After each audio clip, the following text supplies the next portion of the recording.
ಕುಂದಾಪುರದ ತ್ರಾಸಿ ಗ್ರಾಮದ ಅರಮ ದೇವಸ್ಥಾನ ಸಮೀಪದ ಸೌಪರ್ಣಿಕ ನದಿಯಲ್ಲಿ ಅನಧಿಕೃತ ಮರಳುಗಾರಿಕೆ ನಡೆಸುತ್ತಿದ್ದ ಸ್ಥಳಕ್ಕೆ ದಾಳಿ ನಡೆಸಿದ ಗಣಿ ಮತ್ತು ಭೂವಿಜ್ಞಾನ ಇಲಾಖೆಯ ಅಧಿಕಾರಿಗಳು ಅಕ್ರಮ ಮರಳುಗಾರಿಕೆಗೆ ಬಳಸುತ್ತಿದ್ದ 4 ದೋಣಿಗಳನ್ನು ವಶಪಡಿಸಿಕೊಂಡಿದ್ದಾರೆ.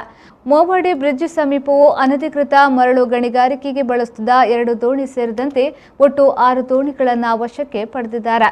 ತ್ರಾಸಿ ಮೋವಡಿ ಗುಡ್ಡೆಯಂಗಡಿಯ ಸೌಪರ್ಣಿಕ ನದಿಯಲ್ಲಿ ಅಕ್ರಮ ಮರಳುಗಾರಿಕೆ ಎಗ್ಗಿಲ್ಲದೆ ನಡೆಯುತ್ತಿದೆ ಎನ್ನುವ ದೂರಿನ ಮೇರೆಗೆ ದಾಳಿ ನಡೆಸಿದ ಗಣಿ ಮತ್ತು ಭೂವಿಜ್ಞಾನ ಇಲಾಖೆಯ ಭೂವಿಜ್ಞಾನಿ ಸಂಧ್ಯಾ ಅವರು ಸ್ವತಃ ದೋಣಿಯ ಮೂಲಕ ತೆರಳಿ ದಾಳಿ ನಡೆಸಿದ್ದಾರೆ. ಮೋವಡಿ ನಾಡ ಹಾಗೂ ಬಡಾಕೆರೆ ವ್ಯಾಪ್ತಿಯಲ್ಲಿ ಅನೇಕ ಕಡೆ ಮರಳು ಗಣಿಗಾರಿಕೆ ನಡೆಸುವ ಮರಳು ಧಕ್ಕೆಗಳಿದ್ದು, ಗಣಿ ಇಲಾಖೆಯ ಭೂವಿಜ್ಞಾನಿ ದಾಳಿ ನಡೆಸಿದ ಸಂದರ್ಭದಲ್ಲಿ ನಾಡ ಬಡಾಕೆರೆ ವ್ಯಾಪ್ತಿಯ ಕೆಲವೆಡೆ ಅನಧಿಕೃತ ಮರಳು ದಂಧೆ ನಡೆಸುವವರು ಮರಳು ಗಣಿಗಾರಿಕೆಗೆ ಬಳಸುವ ದೋಣಿಗಳನ್ನು ಹಾಗೂ ಇನ್ನಿತರ ಪರಿಕರಗಳನ್ನು ನೀರಿನಲ್ಲಿ ಮುಳುಗಿಸಿ ಪರಾರಿಯಾಗಿದ್ದಾರೆ.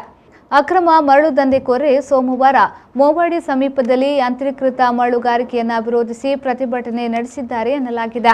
ಯಾಂತ್ರೀಕೃತ ಮರಳುಗಾರಿಕೆಯಿಂದ ತಮ್ಮ ಅಕ್ರಮ ಮರಳುಗಾರಿಕೆಗೆ ಸಮಸ್ಯೆಯಾಗಬಹುದೆಂದು ಸ್ಥಳೀಯರನ್ನ ಸೇರಿಸಿ ಸರ್ಕಾರ ಪರವಾನಗಿ ನೀಡಿರುವ ಯಾಂತ್ರೀಕೃತ ಮರಳುಗಾರಿಕೆಯನ್ನು ನಿಲ್ಲಿಸಲು ಪ್ರತಿಭಟನೆ ನಡೆಸಿದ್ದಾರೆ ಎನ್ನುವ ಮಾತುಗಳು ಸ್ಥಳೀಯವಾಗಿ ಹರಿದಾಡತೊಡಗಿದೆ. ಈ ಹಿನ್ನೆಲೆಯಲ್ಲಿ ಗಣಿ ಮತ್ತು ಭೂವಿಜ್ಞಾನ ಇಲಾಖೆ ಅಕ್ರಮ ಮರಳು ಧಕ್ಕೆಗಳಿಗೆ ದಾಳಿ ನಡೆಸಿದೆ ಎಂದು ಕೆಲ ಮೂಲಗಳಿಂದ ತಿಳಿದು ಬಂದಿದೆ.